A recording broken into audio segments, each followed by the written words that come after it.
My name is Rick Firestone.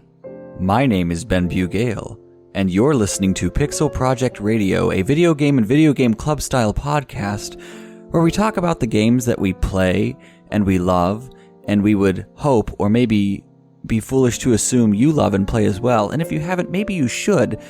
And today's game is no exception to the you should play this. Rick, what game are we reviewing today?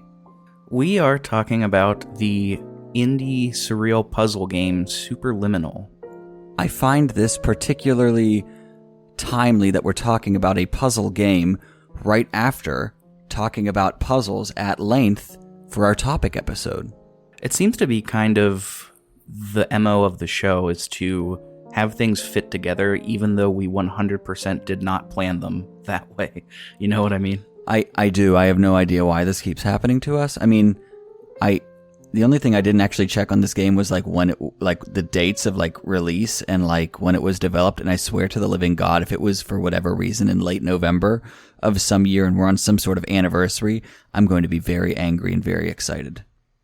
Close. I mean, it originally released in November of 2019 on the 12th and then released for PC. Well, no, it was already on PC.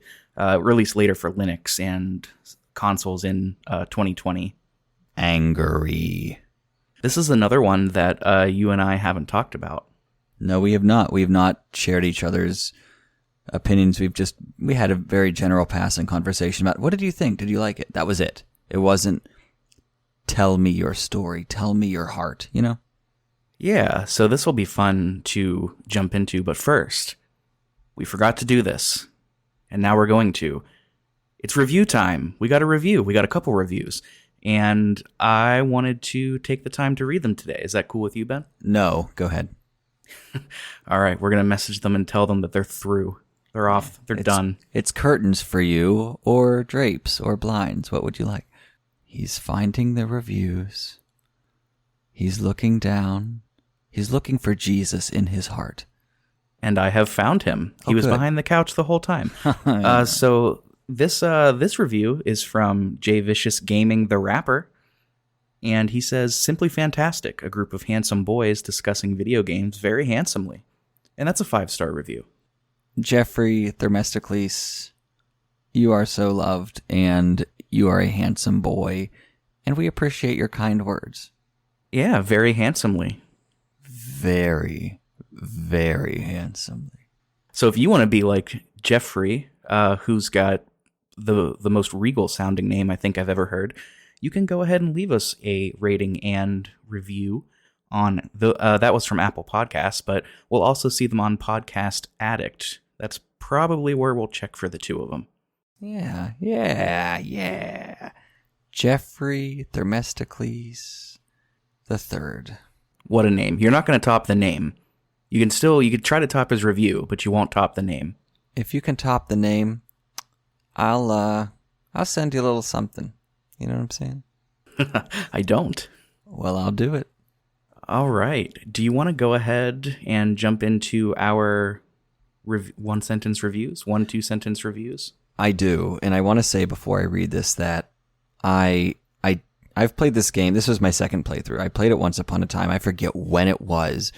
So this game, I just want to say it was as satisfying. But I'll get to that. That's not in my review. Anyway. So, Superliminal is a modest game showcasing the power of perspective. Simple controls paired with an unbelievable mechanic break new ground in the walking simulator genre, worth exploring by any style of gamer. 9.3 out of 10 from me, Richard. Yeah, I'm not surprised that you like this game so much. What's that supposed to mean? It's got that Ben stank on it. It's got that classic Bugale stench. I'll accept it. No, it seems like it seems like something that you would enjoy, and I mean that as a compliment. It's a good game. I very much enjoyed it too. First person does it for me, you know. I don't know that I would go so far as to say groundbreaking, but I've certainly never played another game like it. No, and I'm talking about one specific engine mechanic that was otherwise not really existent before. That's what I thought was breaking some ground. but I digress. I gotcha. All right. I'll offer my perspective. Do you see what I did there? I do. So funny. It's so funny that I'm going to explain it to everyone. No, I'm going to go ahead and read my review. Superliminal is a game that offers more than one might expect initially. What at first is a quirky puzzler based on forced perspective, with the occasional one-liner or visual gag thrown in, eventually morphs into a meditation on the notion of perspective and patience. It's an example that sometimes long development times are worth the wait. This, to me, this game, in my opinion, 10 out of 10. That's completely fair. I actually was kind of bloating upwards toward that for exactly what it is. But to be honest, Rick, I wanted more. And I think that's why I had it as low as I did. See, it's interesting. I think this comes back to the subjectivity of reviews and why that's a good thing. I think to me, I liked the fact that this was so short. Of course, I would like more. Like, I would gladly play more of this. But, I've been playing so many games lately that are just so long. Yeah. And require multiple playthroughs. Fire Emblem 3 Houses. It's got 4 routes, and one route is upwards of 30 plus hours. Probably closer to 40. Yakuza. Just all this stuff that's so long. So having something that's bite-sized. Yeah. And I really do mean that. Like, I finished this. I did one mini session when I first started it, and then I just did one more and finished the whole thing. Yeah, exactly. And I agree with you. It is nice that it's bite-sized by comparison. I just love this mechanic and love the story so much that they could have messed with my brain a little bit more, but I also love puzzle games. So honestly, Rick, I'm really sitting closer to 10 out of 10 with you on this one, pal. And, it didn't push me into a 10 out of 10 at first. Like, it was definitely, in the higher 8s, maybe a 9, because, like, the mechanic, and we'll talk about how the game works, but it's something I've never experienced before, but it's something that we've all done. We've all done the thing, and Ben, I know you can see me, but the audience can't. We've all done the thing where we, like, hold up our thumb and forefinger and pinch people's head, and that's kind of what this game is. That's what this game is based on. It is based on forced perspective, and it's based on, like, whenever people do those silly things where they lean on, like, the Leaning Tower of Pisa to hold it up. It's like what this game is. It's changing. Yeah, I don't know. Forced perspective is pretty much the only real hardline definition I can kind of lean into. Yeah, and as it was going through it, like, I like that. I liked all of that. And then it got to the end, and the developer kind of showed his real hand with, the whole ending sequence. And, like, all of a sudden I was like, I'm crying. Like, what is going on? Mm-hmm. Oh, yeah. And it just, I couldn't imagine a better ending to this game. It was perfect. Yeah, no, you literally can't put a better bow on what was played. Like, there are a lot of great twists and a lot of great endings to games, but for the size of this game and for the length of this game, I mean, it is basically a perfect circle. Do you want to talk a little bit about how it came to be and those sort of hard numbers? Yeah, we can talk a little bit about development first. I think that's a fine idea. Yeah, so this game was brought to my attention by you because you mentioned it was developed by students at Carnegie Mellon University. That's correct. Which is sort of right in our backyard, specifically in their Entertainment Technology Center at Carnegie Mellon. That's true, yes. And it was mainly developed by a gentleman named Albert Shih. I don't know if I'm pronouncing his last name right, S-H-I-H. But him and a group of his classmate friends formed this sort of development team called Pillow Castle. Eventually, most of his friends, from what I understand, kind of graduated and sort of moved on, and he kind of took on a lot of the work by himself, which, makes this game all the more impressive. But yeah, it was started development, in like 2013, I believe. The first time, yeah. They kind of pushed forward, and as folks graduated, Albert, she was only working on it part-time, and it eventually did release in 2019 in November, as we mentioned, on just Windows and Mac, just on PC. It would receive its port to consoles in 2020, in July. That's about when I played it too on the Switch. So as much as I want to play this game on my computer, I'd rather play it in VR if that's an option. But yeah, I started playing it in the middle of the pandemic, which was really kind of beautiful in its own way. Yeah, not that 2019 was tremendously different from, well, I mean, it was tremendously different from 2020. You know what I'm saying. And I think it'll be interesting, too, to talk about the thesis of the game, because that certainly was something, I'm assuming, that she had thought up prior to 2019 and 2020 when, things changed in the world. So it'll be interesting to talk about that. But previously, before it became Superliminal, it was dubbed Museum of Simulation Technology. Did they start developing this just as a class project, did they not? If I'm not mistaken, yeah. And I think that's why it got left behind by so many of the classmates, because it was just like, hey, well, this was fun, but like someone's like, no, hold on, we have something here. Yeah, and had something. They sure did, because it generally got favorable reviews, sitting around 7.5 to 8.5 out of 10. Absolutely, yeah. The big thing that it was criticized for largely was its length. It is quite short.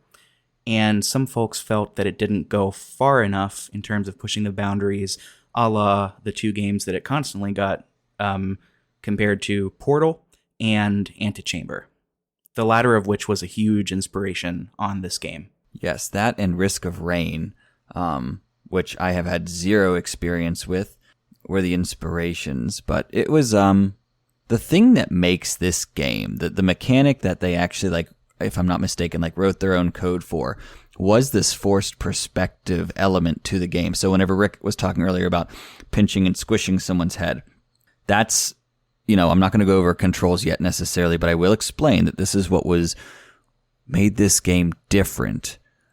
And thank you, CMU, just down the hill from here, and your wonderful everything. Just love you guys. Anyway, so let's say that you have an object in front of you, like I have right now in front of me. I have a coaster, okay? And right now I'm looking at it, and it's an ordinary coaster. Rick, I'm going to show you. Do you see the coaster? Oh, it's a starry night indeed. I see the coaster. It's a Van Gogh, yes. So basically, in the game, there are objects where it's first person, and you see some items, and it's like, okay, this is the size it should be, chess pieces, etc. The game basically makes it like wherever you are in comparison, in relation to the item, is how big the item is. So if you're across the room and you are to click on to try and grab an item that is that far away, it is that big. It is that big no matter what. It can fit through anything of that size. Now, if it's like right in front of your face and you let it go there, suddenly it is as big as the room you are in, and it takes up that much room. This was wild to me, and I loved the fact that this was developed and pursued the way that it was. Yeah, it's something that we could probably explain what we're talking about to like the 95th percentile, but it really is better experienced.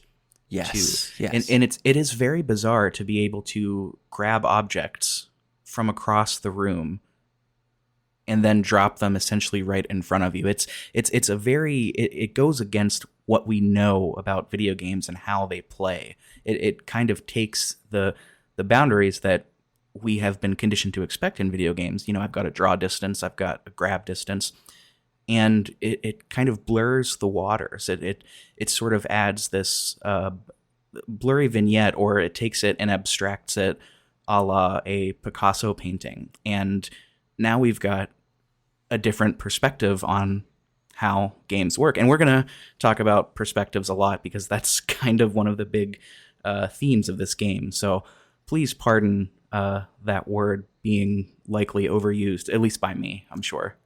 If you're playing a drinking game and every time we say the word perspective, you take a drink, please don't. Please do not, because we will say it too much for your game and for your liver. Yeah, I saw a picture or a TikTok earlier today where it was like drinking game, take a shot every time somebody on JoJo's Bizarre Adventure poses, and then it cut to somebody just dead on the floor. I think that's exactly right. So Ben, you mentioned grabbing objects, and that kind of leads us into the mechanics of the game. It's mechanically very simple. Mm-hmm. You essentially have 3 verbs that you can do. Well, I guess 4. You can walk and jump. That's 2.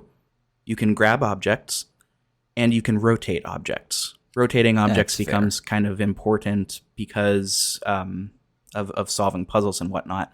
But that's really all you're doing concretely in this game. So in that way, it's, I wouldn't call it a walking simulator, although it kind of has some of that DNA in it towards the very end. Mm-hmm. But you're not going to be doing a whole lot. It's not as platform heavy, for example, as Portal. No, but it is movement based. You know what I mean? So even though it really is more than a walking simulator, it's a puzzle game. Yeah, I don't know what else to say about it, really, because, what kind of genre do we really put this in? I mean, I would certainly say puzzle.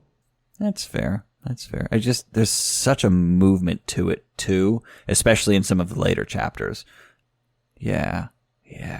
I'm so glad this game exists. This is one of those games, everybody, that if you're ever sitting there going, man, I'm really glad that blank exists, or I'm really looking for a game that, is just different.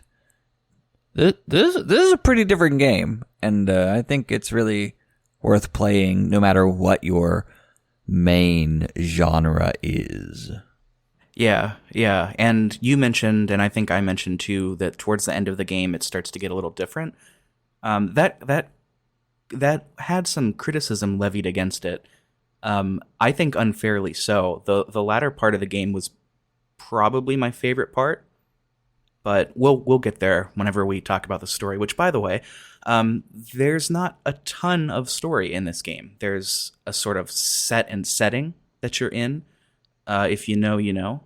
And that's really it. I mean, the premise is there, and then you're just kind of going through the different scenarios. It's broken up into, I think, 8 levels. Is that right? Technically 9. Technically 9. Okay. So 8 or 9 levels, depending on how you look at it.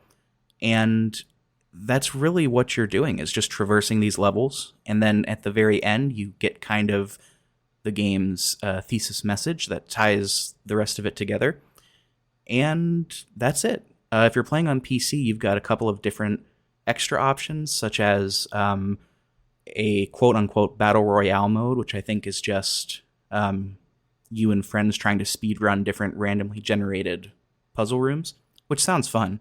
It does. I would do that. There's a beta where I think you can build your own puzzles. I haven't tried that. And then there's the developer commentary mode, which I for sure am going to go back and do. I would be very interested in hearing his thoughts on that. Absolutely.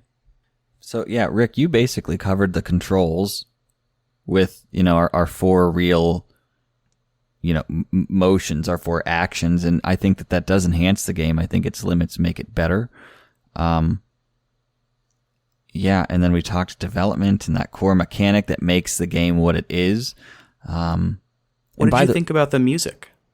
Oh, the music is real tasty. There's one part that we can talk about later. But Matt Christensen, thank you. And too mellow, I guess. It was really, I love pianistic jazz. And so there's just a lot of me I could just lay on the floor of my living room and just listen to music that exists in this game. What did you think? I loved it. When I was taking notes, I would pause the game, and it's just such a welcome soundtrack. It's the best comparison. If you haven't played the game yet, imagine you're going to a very fancy sort of luncheon, where you're sitting down to a nice brunch or a mid-afternoon meal, fancy place, and they hired a lone jazz pianist to play. Since it is a fancy luncheon, they're not going to be going too far into the super abstract jazz, Thelonious Monk and on. It's just kind of really tasteful solo piano. has a bit of the language of Vince Guaraldi, I kind of felt in his style and his voicings. I would agree. It also reminded me of Ivor Novello, but if Ivor Novello was slowed down. Who is that? Ivor Novello was an English composer who lived in the early half of the 20th century, and he wrote a lot of, he was basically, in a sense, an English Gershwin, and he would write music that was very much like parlor song style. Some of it was a little bit more humorous, but it features those like nice little descending chromatic sort of scales. But yeah, Rick, and I think that one thing that would gravitate us to it, we have been so inundated throughout our lives with Thelonious Monk and with all of these these pieces of music, Stravinsky, and like there's all of these things to analyze. And oh, did you hear that leitmotif? Oh, did you hear this? The counterpoint there. This music is just still and atmospheric, and I think that that's what was so welcoming to me, at least. Going off of the jazz pianist analogies we've been using, it reminds me if the music of Bill Evans and the music of Eric Satie kind of had a baby. You get the harmonies, you get the horizontal motion with the melody, but it's vertically it's very still, and there's not a lot of pitter patter going on. No, that's the nail on the head, because like that was the thing that Satie did so well, is that like with the gymnopédies, they were like time stands still. In that game, while there's still motion and harmonic motion, it's never urgent. Oh, I could listen to it all day. Yeah, and I think everybody knows the gymnopédies. They're pretty mainstream. Which, fun fact, by the way, the composer of that was deliberately writing music that was not super busy to piss off the teachers at the Paris Conservatory, because he thought academia was the pits. Yeah, no, that track's hardcore, because everyone, it was like, it would have been what, late 1800s France, early 1900s, and like everything's getting kind of explosive, and it's like, surprise, this is slow. And I know that everybody here is like, still kind of, Impressionism is kind of doing its own weird thing, and he was like, it's kind of like Van Gogh versus like Monet, you know what I mean? Like you can see all of the brush strokes of Van Gogh so clearly, and like all of that, like that work, but then like Monet is just kind of blurry, and it's okay. See, I'm showing my hand of music history being probably one of my weaker areas compared to theory and stuff, but I thought Satie was rallying against the Second Viennese school. Or did they come after Satie? Off the top of my head, Second Viennese school, I'm not sure. I'll look it up. Like Schoenberg and Webern and all those eggheads. Probably right in the middle of it, to be honest. I don't know. Either way, he didn't like the highfalutin academic music. He wasn't about that life. Yeah, no, that they were very much, whenever Satie would have been writing is when the Second Viennese school would have been going, and it was Berg and all those guys, because the period was generally 1903 to 1925. So I have a feeling we're alienating some of the non-music people, and that's okay. I do want to leave it at this though. Schoenberg, love. Webern, cannot stand. Ives is my top 3 composers. I was gonna say I like Ives a lot, actually. Well, but then again, he was ahead of the curve. So that's a whole nother. He was also in America. He was, which he was very proud of. And he sold insurance by day and wrote music by night. And apparently, one of his pieces like won an award, and like he heard it on the radio or something. And afterwards, he just like went on a walk and came home from his walk and was like, "Yeah, that's nice." Like that was it was either his first or second symphony that won the award. I think it was the second one, because that was when what's his name? Lenny conducted it and did that really famous ending for the finale that held it out for like a full 2 seconds. But he reportedly like spat in the fireplace, but then privately was like, "I'm so flattered." Yeah. He was a neat guy. Anyway, check out these composers, guys, if you want to feel confused and a little bit angry. Because that's kind of how their music can be. Wozzeck, though, I will always say is the first family-friendly opera that was ever written. I use that joke all the time. It's so funny. It's true. It's like the full house of operas. So suffice to say, the music is really good, really fitting. And then I think the last thing to touch on before we dive into, what goes on in the game is the graphics, the visual design. What did you think of that? So this is where I got the very heavy Portal inspiration. It felt very clean, but it was aware that it was a game. It wasn't trying to, you know how you play a game and you're trying too hard to be real life, or like you're trying and it's not working. This game was aware that it was a game, but not in a lowbrow sort of way. I really enjoyed the graphics. What did you think? I loved the visual design. It kind of sat in 3 different categories for me. The sleep experiments, the behind the scenes stuff, like the hallways and shit like that, and then of course the end game when it just gets wild.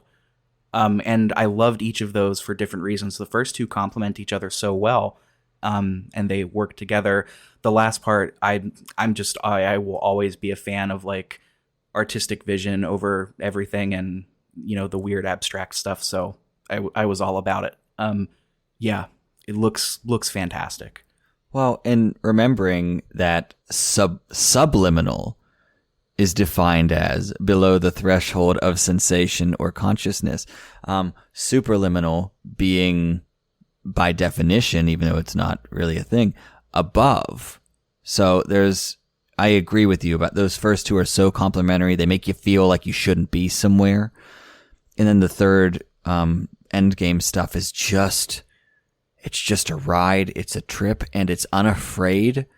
And I give them more credit for it, Yeah, I at different points felt like I was like there are settings that make you feel very sterile and clean. There are settings that make you feel uninvited, and there are settings that just feel bizarre, like very Alice in Wonderland, very another thing I thought of was that episode of SpongeBob where they're in the future and they're just kind of in that white plane.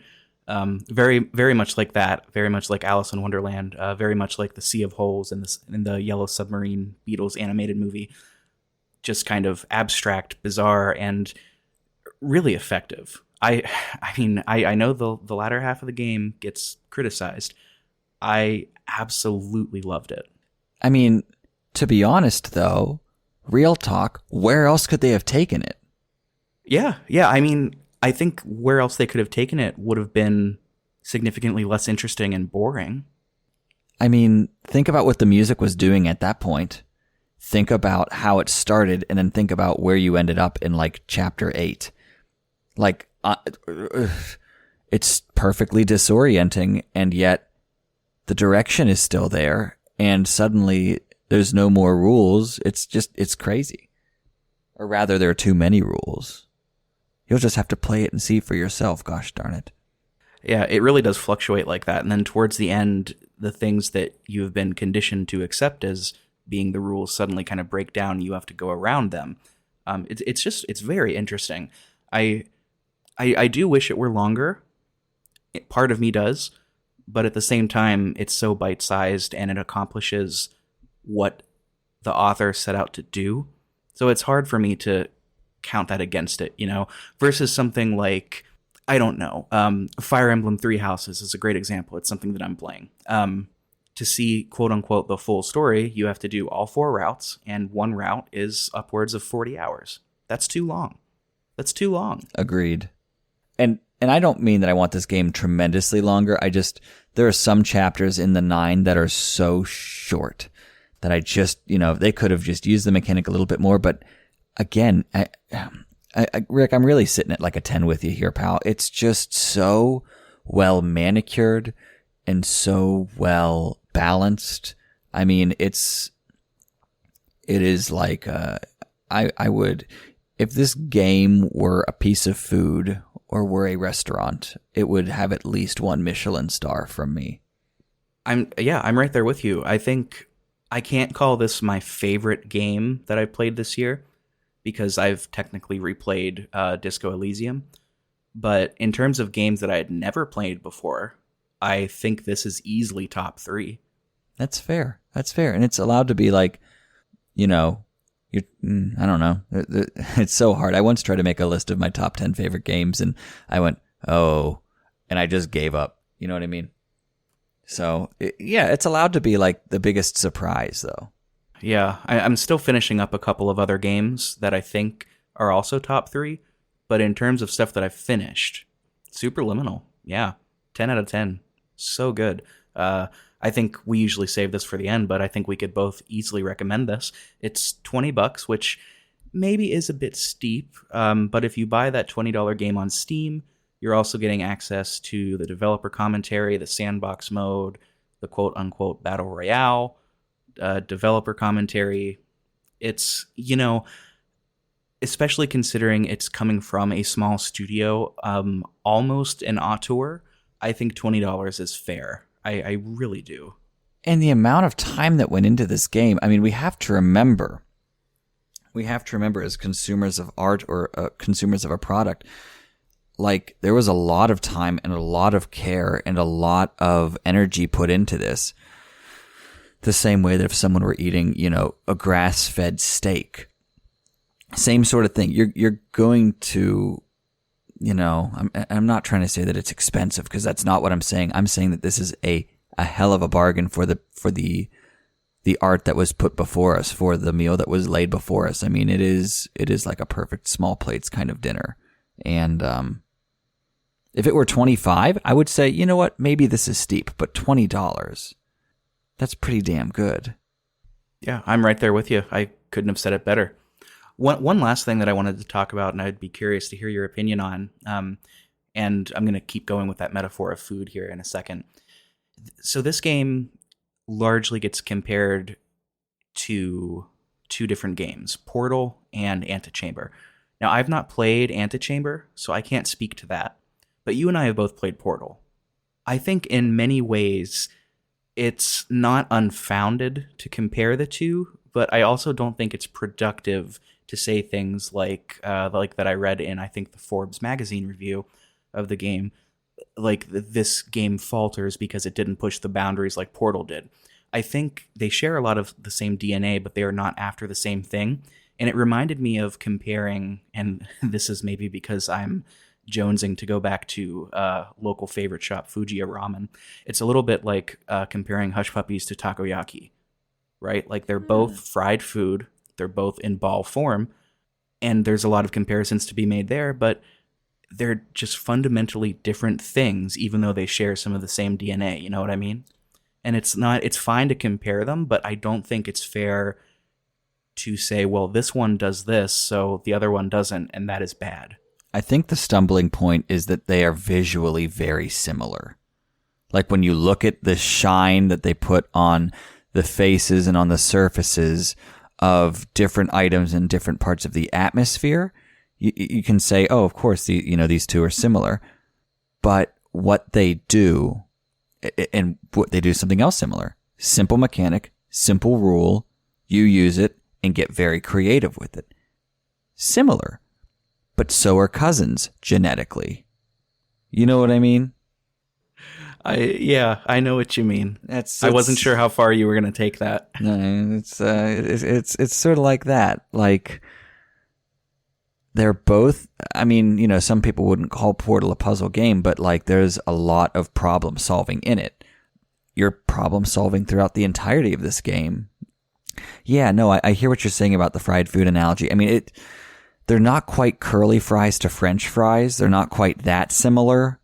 But they're, the takoyaki and the Hush Puppies, I smell what you're going for there. And it smells delicious. God. I think another thing that Portal does differently is Portal has more of a dedicated story, right? It is about aperture science. And, you are going through the experiences of being a test subject. This one does have some background, but it is in service of the author's thesis statement. This whole game needs to be wrapped up by that final thesis statement. That is what makes everything retroactively make sense and make it effective, is because of that ending. And there were also a lot of criticisms levied against the story, saying, it wasn't very long, it wasn't very good, it wasn't very in-depth. I also think that's missing the point. That's a bit like sitting down to listen to Philip Glass and saying, well, the melody was all the same. Right? Sometimes you need to wear a different hat, or a different set of glasses, I guess might be more appropriate, to experience a certain thing. Right? It's if you go into Taco Bell expecting like street food quality from what is it? San Antonio. Okay, yeah. Oh, okay. Yeah, I could have gone to the source, but America, right? If you go into Taco Bell expecting that quality, you're going to be disappointed. But that doesn't mean that it doesn't have its own things to offer. And the same too can be said for this. If you go in expecting one thing, you've already decided what you want, and it doesn't give you that. You're not meeting the work on its own terms. And I think that is, for art, critically important. And I say the Philip Glass analogy because he's one of my favorite composers, and nothing grinds my gears more whenever people hear his music and say like, oh yeah, it's all the same line, it's all the same stuff. It's like, I get it because of people like Messiaen. People will be like, oh yeah, I mean, or Rager even, they'll be like, oh, that's just a lot of ink on a page. And it's like, okay, now don't get me wrong. And I had a good conversation actually with Dr. Martinuk about this. Olivier Messiaen is not the kind of person that like, it's a bright summer's day and you're standing in a field and you're just going to listen to Messiaen. You know what I mean? Like you have to be ready. You have to be educated. You have to know what you're getting yourself into, and you can't put expectations, because whenever you put expectations on something, it never turns out. I mean, you put expectations on a child or on a pet or on anything else. Don't do that. Don't do that to games either. Let the games show you what they really are and what they're really trying to do. This game doesn't try to be anybody else. It doesn't try to be anything else, but it's still unique and it's still authentic and sincere to the DNA which makes it.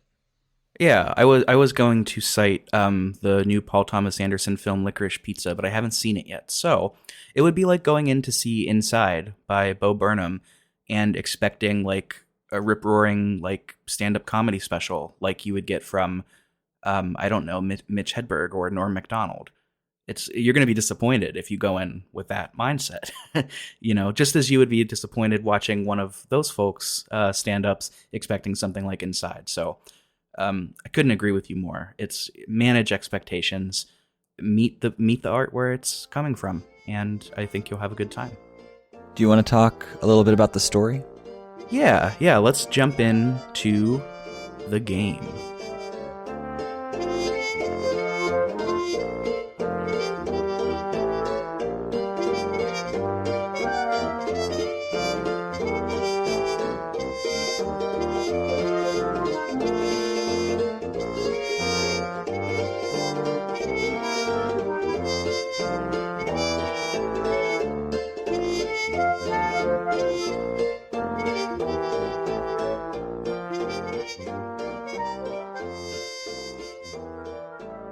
So I will, if you don't mind, Rick, I will read us off each of the chapters' names just right now so that we can hear what they are, and then we can tackle each of them one at a time, if that's cool with you.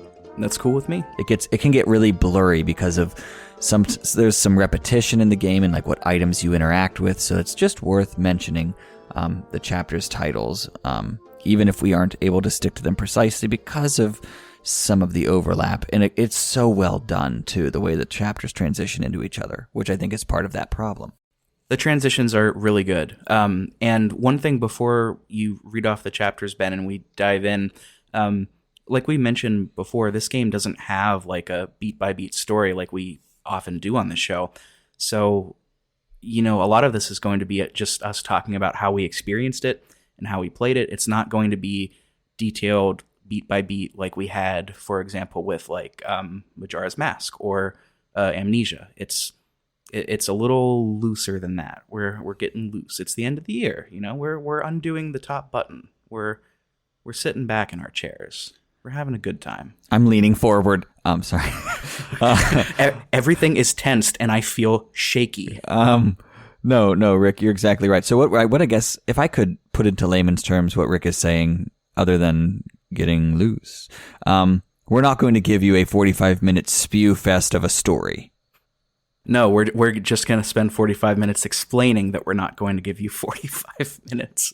So basically... I'm sorry. No. Allow me. Basically, to put what I said and what Rick said twice into layman's terms is that we're not going to sit here and just explain how we're going to explain and what we're going to explain, but we're going to explain.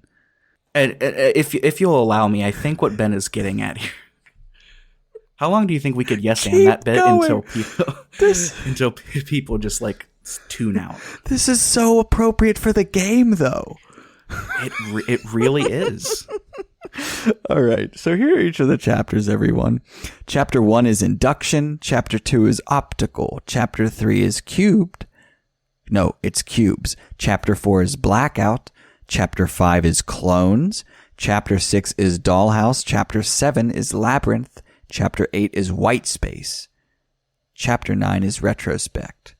Rick, I want to ask before we go through the story, did you have a favorite chapter? Just hearing those and maybe knowing what they were, I mean, you don't have to know either because they don't just tell you what the chapter titles are during the load screen. Yeah, they don't. And I was about to ask you where you got those names from because I didn't come across them. But they make sense because each one is sort of the theme of that chapter. The level select. Of course, the level select. I know. You don't have to go to it whenever you're just playing the story straight through. The last two, 8 and 9, they kind of tie together, IMO. Yes. I can't not put those as my favorite. But aside from those, what was the second one again? The second one was optical. I think that might be my favorite. Is that the first time we get into the sort of pink and white pastel section? Yes. That I would, aside from the end two, that would probably be my favorite because that is the point in the game where I kind of fully 100% met the game where it was at and just enjoyed all of the humor and little jabs that they did there. It's hilarious. My least favorite by far was Dollhouse. Are you serious? Well, is that the one where you had the pool with the floaty dog? It got really frustrating. There was one of them, I don't know if it was that one. It was the puzzle where you like have a keyhole and then the two doors that like lead out of each other like portals. I think that is also Dollhouse, I believe. Yeah, that was the only time I broke the game because I was thinking too hard about it, and things just started falling through the floor when they weren't supposed to. I think I broke the game in optical or in cubes, but we'll definitely get to it, everyone. What was yours? Was your favorite Dollhouse? My favorite was Dollhouse, though I also really, really love the humor of optical. I'm kind of with you there. Clones made me angry the first time. Very, very angry. That one didn't feel as satisfying to solve. No, I don't think it was. Like, I remember playing the game and being like, well, I can't wait to get to this friggin' puzzle that I hated. Like, it traumatized me. That and one that was I think it was in white space. Yeah, there was one in white space for me, too, that involved a wedge of cheese that I could not figure out. Yeah. Well, I couldn't figure out how to get to the wedge of cheese, but we'll get there. Yeah. So, go ahead. I was just going to say, why the game? What are we doing in this place? Well, what's happened is that, and I love this. This is humor off the bat. And I Rick, I'm sure you appreciated whenever you approach the piece of paper on the desk and you want to like pick it up to read it and you just sign. You just agree to the terms and conditions because what you've done is you've signed up for a dream therapy program that is run by a man named Dr. Glenn Pierce. And he's trying to, I don't know how to describe it. It's a therapeutic sort of thing, and it's through this company called Somnosculpt. And there's this woman's voice along with Dr. Glenn Pierce's voice that is constantly, I don't want to say barraging you, but you hear a lot of them, and I find them very funny. Yeah. The game opens with a sort of late-night infomercial. Of the oh golly, I didn't write it down. I'm gonna have to keep going back to the name. Somnosculpt? Yes, Somnosculpt. An infomercial for Somnosculpt, and it sort of pulls back, and it's you, presumably, in a bed at 3 a.m. in your dark hotel room because you can't sleep. So that kind of brings you into the why. Like, that's why you're doing these dream therapy sessions, is because, presumably, you can't sleep. And the game, now that I realize after playing it, what happens is that you have woken up in your dream. Like, that's literally what the beginning of the game is, which I think is kind of trippy in its own right. Yeah, and like you said, Ben, you sign the terms of service. You can't read it. You just sign it. And throughout the rest of the game, you can't really read. There are like bits of papers laying around at receptionist desks saying like how it works and things like that. You can't really read any of them. But you're thrown in right away with a table that has pawns, and it sort of introduces you to the core mechanic. Perception is reality, and you'll see that in writing at various times in this game. They make it legible, like you can actually read this stuff. Yeah, and one of the first puzzles that you need to do to get out of the room is make a staircase out of blocks. So, like Ben had alluded to earlier, just to sort of refresh that, you have to pick up a block, then sort of do the put it in front of your face trick so it looks like it's bigger than what it is, and then when you drop it, it is that size at the end of the room. And that's how you sort of create that little makeshift staircase to get out of this first part. It doesn't matter like how far something is away from you. Doesn't matter as soon as it is in your possession, which your hands are invisible, by the way. As soon as it is in your possession, it is that far away from you. It is like arm's length away. So it's either a really tiny block or a very big block or a medium-sized block. It's any size block, and that is part of the wonder of this game. Yeah, the first time I realized that was the shtick, I was like, oh, whoa, this is pretty cool. But it's pretty obvious what you need to do at first. It's not like this is definitely something that, unless you know the game, you wouldn't expect. However, in this one room, really all you can do is pick stuff up and put it down. And the moment you pick something up and then go to drop it and you realize it's now across the room at double its size, you're immediately like, oh, something's going on here. We are not in Kansas anymore. I love this engine. This is the stuff that I live for in the game. After we pick up that first chess piece, we are greeted by the other voice other than Dr. Glenn Pierce, which is the standard orientation protocol who talks about eyelids. And this is the voice that, well, I don't want to give away anything yet, but they kind of tell you what you're doing, what you're supposed to be doing. It's implied that whenever you go through certain doorways, you have to drop what item you have with you, because they can't let you take everything with you throughout the entire game. Yeah, I think those doorways and that woman is specifically as close to Portal as this gets. Yes. It did feel like they were going for a GLaDOS with this woman. I don't think they succeeded if that was their intention. But having been through the rest of the game, I don't really think it was a big deal. If at any point you are wondering, well, gee, does that mean this woman is going to explain things and give you tips? No, she specifically states that she's not part of your patient care team and says, I do not care. So right off the bat, you kind of know that you're on your own. Yeah. Was there anything that stuck out to you about Chapter 1? Were there any rooms or puzzles that were particularly puzzling?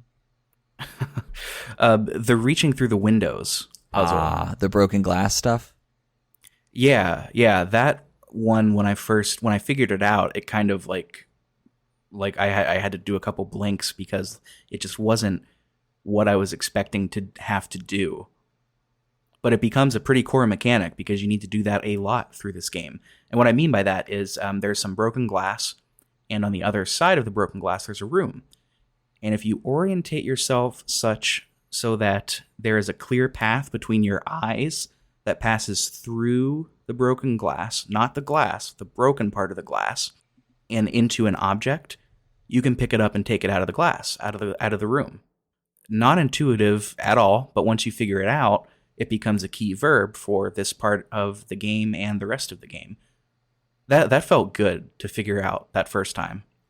Oh, absolutely. You sit there and like, it's one of those things. If you're somebody whose brain overheats, or if you get headaches easily, just be ready for this game. I won't say it's tremendously difficult, but it really does change the way you think and look at things.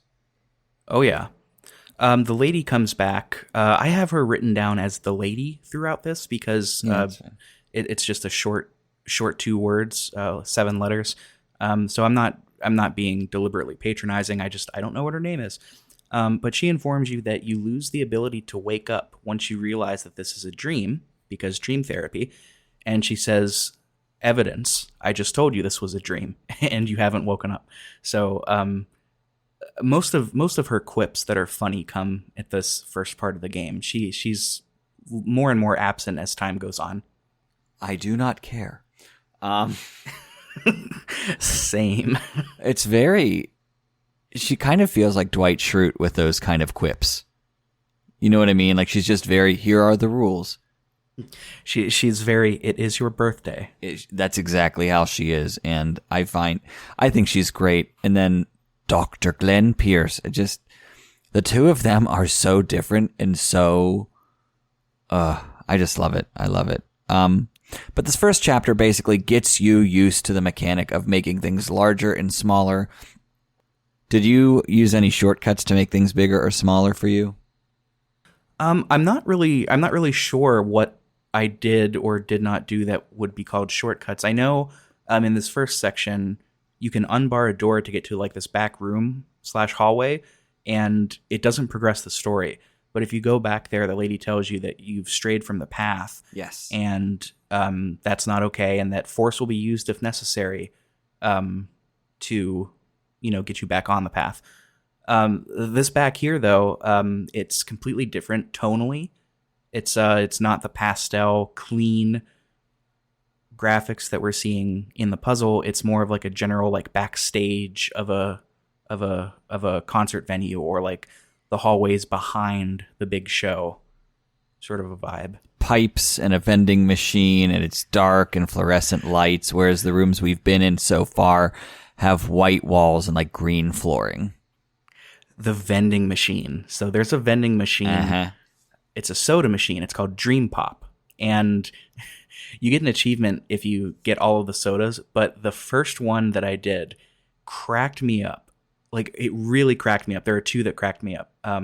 That phrase sounds weird now that I've said it like 5 times in a row. But crack it up. The last 2 options are, there's like regular soda, diet soda, and then there's water soda. There's one that says random soda. So I pressed it, and I got a can of soda that said random soda on it. That was very funny to me. And then there's one at the bottom that says mini soda. And sometimes when you press it, you do get a mini can of soda, but other times you get a regular size soda that just says mini soda. And like, I laughed so hard at that. I don't even think it's supposed to be that funny. I mean, but that's the humor of this game. It's so dry, but I think that's why it succeeds so well, is that it's consistent in its humor. And if you think it's funny, great. If you don't, like, that's okay. You don't you know what I mean? It's not a game that like is like, please clap. You know what I mean? It's not quite Jeb Bush.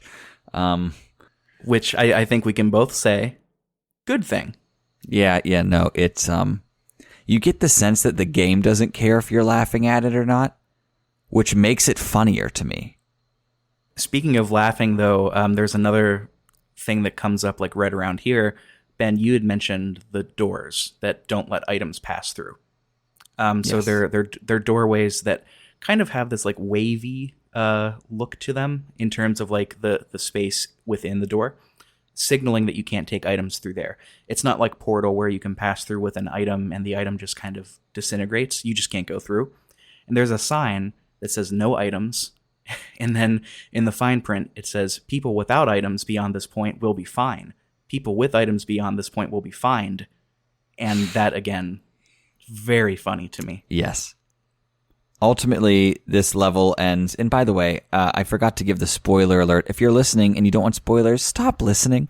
The final puzzle is there's an exit sign that is where it should be, and you don't know how to get out of this room because there are 2 buttons, and there's only one of you. The exit sign you have to make big enough, and that makes me want to start screaming that country song, Big Enough. You know, but anyhow, you have to make it big enough, and you open the doors, and you're walking down this hallway to leave, and this is the end of the first chapter because you find that you are a dark spot in the hallway is actually a hole in the ground. Surprise. And you're falling into your bed to get ready for chapter 2. Yeah, this is a terrific segue into the next chapter. I really liked that. There was another thing that made me laugh in this section where, you know, the door that's supposed to let you out has been bricked up, so you have to make a piece of cheese huge to break the walls, and that I don't know, very funny to me. Is that in that chapter? It is, isn't it? Yeah. I mean, I think it is. No, it is. Yeah, no, that's right. But as Ben said, you fall into your bed, and that takes you into the next chapter. The loading screens are also kind of funny. They're a little different each time. This first time for me, it was like a standard loading bar, but the progress just kind of kept going past the perimeter of the bar and just kept going and going. Oh, did that happen to you all that early on? Yeah, very first one. Oh, that's real funny. I didn't get that until later. But you wake up in what sort of looks like a hotel/office hybrid. This is going to become very familiar to you. You turn off your alarm because it's alarming and you're awake, so turn it off. If it wasn't clear at first that you're still dreaming, it becomes clear because of the hijinks that the apparent designers of this hotel have chosen to pull on you. Very Monty Python-ass, MC Escher-ass kind of stuff.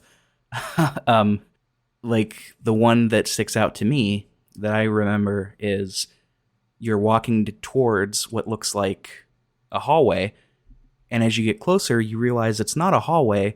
It's like a Wile E. Coyote Acme painting of a hallway that's using forced perspective to make it look like a real hallway, but it's actually like a jutting out piece of the wall that you just kind of walk into. Yeah, it's literally as if somebody had pulled something through the wall and painted it to make it look as if you could walk right through it. Did you try to walk through it the first time? Oh, yeah, of course. See, I was at the point where I was like, this game is kind of getting a little bit... And so, like, I think I walked at an angle and was like, wait a minute, why is this changing so quickly? I think it's in this area, in this part of the game, where there's also the room that gets smaller as you go through it. Yeah, that is here. Alice in Wonderland-like. I literally I wrote 310 Alice in Wonderland. Exactly. Yeah, we're on the same page.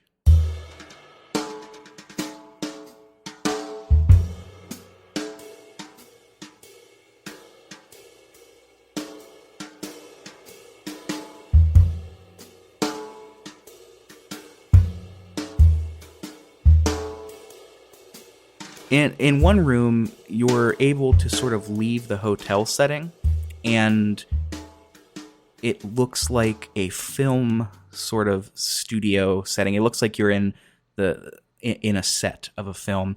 And the interesting thing here is when you are in the puzzle, in the dream setting, we've already talked about the color palette. It's always very pastel, very bright.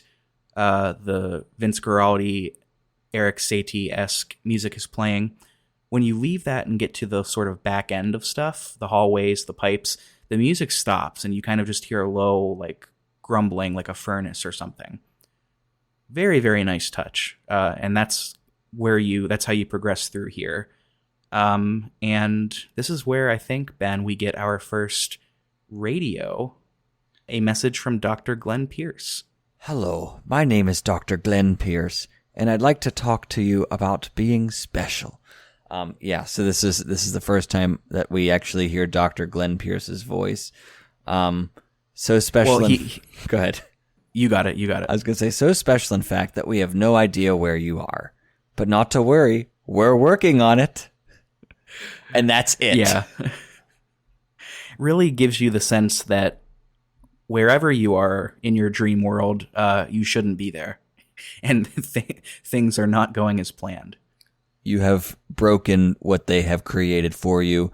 I love this part of the game because this is where we start to see abstract, like stretchy paintings of items on the walls. And you start to look at them, and only whenever you reach the right spot in the room that it looks like a complete item does it turn into an item right in front of you. This first one took me a long time to figure out, and I'll tell you why, but this reminded me of those really amazingly realistic chalk art drawings that you see. Yes. That people paint. And from one perspective, it looks like, the Beatles are walking on Abbey Road in front of you. But then if you walk right up to it, they're actually super skinny and 20 feet tall because you're at the wrong perspective. It's sort of like the word slow on the road. It's looks normal whenever you're staring at it head on, but if you get out of your car and look at it from the sideways angle, it looks like the word slow is 30 feet long because it probably is. I think that's kind of what it was like for me. Yeah, you're exactly right. I didn't think about that. Huh, yeah. This took me forever. So there's one room. In order to progress, you need a block. So you can, hop on the block and then hop onto the ledge to get out of there. To get the block, you have to do what you just said. You have to orient yourself so this perspective painting turns into a block, but there's a piece of it missing that looks like a vase. I couldn't find the vase for the life of me because to get the vase, you have to go to the opposite end of the room and make a table appear by using a perspective painting of the bottom of the table, the legs, and lining it up with an actual jutting out desk on the other side. It was real weird. I could not figure it out for 15 minutes. But I did. So this section has a lot of that. This sort of forcing these perspective paintings to look real, and that allows them to be real. Again, perception is reality. The hardest of the puzzles in this area for me is the exit door that's in the more grand, almost ballroom-esque area. I realized after a lot of frustration that I could actually take an item with me and get myself to a higher vantage point to look down and make the actual exit door appear. But good God, I don't know if you had trouble with that, but man, that one was what got me. I don't think so. I think I was taking items with me as often as I could. Oh, I didn't. Just instinctually, because you got to use them. You're back in a sort of backstage hallway at this point. Pierce gives you another update on where you are. He doesn't know, so that's good. We're doing well. There's another perspective puzzle here with a chess piece that lets you progress through a wall, and it takes you to this sort of outside area that looks like a movie lot. It's a short area. No, it is a very short area, but exactly. It does look like you're kind of in a backstage Hollywood kind of area. And of course, right after that is another Glenn Pierce saying we still can't find you, but you should have access to a series of elevators that should trigger your subconscious to gradually wake you up. So they're trying to wake you up. Yes. Yeah. We'll later come to find they're doing all this purposefully, but you are being made to feel between Glenn Pierce telling you we don't know where we've lost you and all of these random interspersed sort of vignette scenes like the movie lot and the backstage area. You're meant to feel lost and without direction. This next room is this big grand ballroom with a skylight ceiling, like a glass ceiling, and two of the windows are open. I don't know about you, but I couldn't figure this out for quite some time. I will say I figured it out quickly, but this was the point where I broke the game. Oh, how did you break it? So do you mind if I take what you were going to say to solve the puzzle? Because that's how I broke it. I was setting you up for it. Well, please. Well, bless you. This is awkward, but I'm glad it happened. So basically, the moon in the sky is able to be grabbed and brought in through a window, which is just ridiculous. And on top of the moon are a couple different items, we can see that there is a recording of Dr. Glenn Pierce. My Scottish isn't as good as my Irish. There's a new doorway. We need the new doorway. There's a wedge of cheese. I forget what else is on there off the top of my head. But basically what we do is we can bring the moon down, take the door off, and actually like put it on the ground and walk through it. We have to make the door big enough to walk through. How I broke the game, Rick, is that I took the wedge of cheese and the moon, and I got myself up out of the window. There's a room up there. There's a whole space to explore up there. And I Really? Yes, and I jumped over the ledge, and I fell, and I never stopped falling. I wonder if that's intentional. The room up there absolutely is, because they've got like little disco lights on the ground. I completely missed that. Go to level select. You must try this. It's pretty cool. But yeah, and we should clarify, when Ben says there's a door there, it's when you bring the moon down, it's going to be small, like maybe the size of like a Snickers bar. But it's a door, and you can look through it, and you can see the next room where you need to go. So you just need to make it bigger. There's also a radio, and Dr. Pierce tells you a few things. The gist of it is he tells you not to interact with any items that are psychologically significant to you. He goes on to say, for example, if you see your parents, punch them in the face and run away. Happy Thanksgiving, everybody. Hilarious.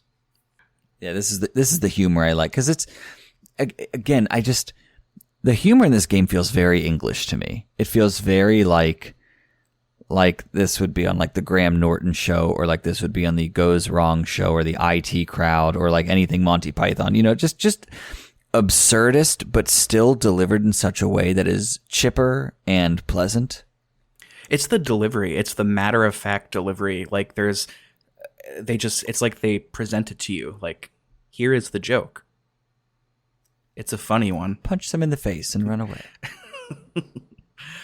But this, I believe, is the end of this level, is it not? It is. We get in the elevator, which doesn't wake us up. And that begins chapter 3, which is cubes. So at this point, I believe you hear another message from the lady over the PA. I meant to look it up, but I didn't. Do you happen to have that handy? I am working on it. I will have it momentarily. It's worth noting that, do you know that there were hidden items in this game? In what way? Like there are extra puzzle pieces that you can find and absorb, and they're like collectibles. Oh, I don't think I found any collectibles. It's true. There are collectible items throughout this entire game, everybody. They're very well hidden. Very well hidden. But they exist. I don't know what they all are, because I haven't found them all, and I kind of only want to find them on my own, but they're like extra chess pieces to find that are blue. I have here coming up what the woman says to us. The woman, listen to me. It's 2021, everybody. You know I don't mean it. She's just a computer lady. What she says to us at this point is, this is an automated message for all patients who attempted to use an alternate pathway to access the next phase of somnosculp therapy, but who have become trapped in a dream state paradox instead. Your decisions imply a failure of orientation, which reflects negatively on the standard orientation protocol. You will rectify this failure immediately. I think that message is really significant, which, by the way, thank you for having that at the ready, Ben. As significant as it was, I didn't bother to write it down. But I think it's significant because the game is telling you in no uncertain terms that there is X problem, Y solution, and that is it. There is one problem, there is one solution, and the path between them is directly linked. It is completely binary. There is no extra choice, and by trying to make extra choices and be creative, you are going outside of the boundaries, and that's not good. So that the game is in no uncertain ways telling you that. And I think that that's more impactful having been through the whole game at this point.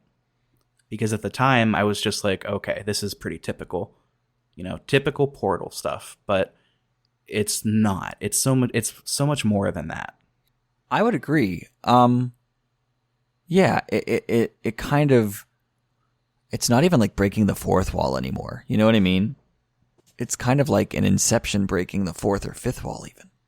Yeah, and the computer lady goes on to expand upon that. She says, professional tip, the mind can only experience 3 to 5 dreams per night before overload to get to the emergency exit. Please engage in overload. Mm-hmm. She wants you to wake up. Yes. This, Rick, you talked about one of the alternate titles for this game. What was it again? Do you remember? It was Museum of Simulation Technology. And that is very apparent to me in Chapter 3, known as Cubes, because it very much feels like we have entered a museum. I don't know how you felt going through with all of the track lighting above, and like they're all aimed at kind of nothing. Very much museum-like. So that's what this level looks like. It's a little bit of a darker pastel color, and like the title says, cubes. So we're using dye and the likeness thereof to get around. Yeah, except they're not all normal die. No. They're not all normal dice. The first couple are. And then you get to a couple that are kind of misshapen, and they don't have dots on them. They'll have like avocados, which, by the way, in each of the elevators that you go through to end the chapters, there's always an advertisement, which I thought they were going to do more with. Like, the notion of advertising in your dreams, which is a hellish dystopian thing to think about. Yes, it is. I thought they were going to do more with that. But anyway, there's one of the advertisements that just says, like, enjoy avocado. Yeah. And it just has a picture of an avocado. It's pretty weird. But yeah, these dice are misshapen and have those sorts of things on them. I wonder if the avocado thing is because of the, omega-3 fatty acids or whatever are in avocado that are actually really good for your brain. I don't know. I mean, I know it's good for your brain, but... Maybe. You don't have to give me a reason to eat more avocado. Oh my God, I eat so much of it, though. I'm still worried about over-harvesting, but that's a whole nother thing. We traverse through this level using the cubes to get up and down. Some of them, as Rick mentioned earlier, are a little bit stranger than others. The one that made me laugh the hardest was when you go to pick it up and you just pull the side off and the cube falls apart. Yeah. Isn't there one that turns into a billion little ones? Yeah. You go to grab it and then you just pull a chunk of it off and then it just falls apart. And some of them are just painted illusions, kind of like the chalk art again. Yeah, this is cubes, all right. And things get more and more warped as the game goes, and I think that's, again, just a resounding success of this game. The room that's kind of closer to the end of this very brief chapter is what was confusing for me at first, which is the one where you have to move the die up and down or side to side, and they're actually like toweringly tall. Yeah. So what Ben is talking about is there are two die on the floor, and if you go to grab one, for the first time your reticle turns to something other than a dot. It turns to, I think, fingers pointing one way or the other. Yes, and up and down. Instead of pulling the individual die up, you can pull it like out, and it turns into a sort of pillar or a tower that goes all the way up or all the way across in the one case, which is how you need to solve it. It turns it into a sort of like a makeshift step. And that's kind of the goal of this room. Oh, and it's like within one of the next rooms that your favorite thing happens with the die that just break apart. Yeah, those are pretty good. Pretty funny, because it's the last thing. It's the subversion of expectation, right? That not only makes some of this really funny, but makes some of it very interesting. Is like, I didn't expect that. I didn't expect to go to pick up the thing that they have conditioned me is crucial to completing the level and have it just fall apart. Yeah, no, I mean, and then I think it's the final dice that we fall down to actually end this level. We fall down and then, oh, nope, I was wrong. It's just another broken die. This chapter is kind of confusing because it makes you think it's going to end a lot. And it is a shorter chapter by comparison. This next one here? Oh, chapter 3, cubes. Were there anything else? Was there anything else in cubes that you wanted to cover? I don't think so. I think it's the next chapter that kind of tonally shifts, right? Blackout. No, you're right. No, yeah, let's get to Blackout. This is actually, now that I'm remembering it, this might be another favorite of mine because this chapter is very interesting.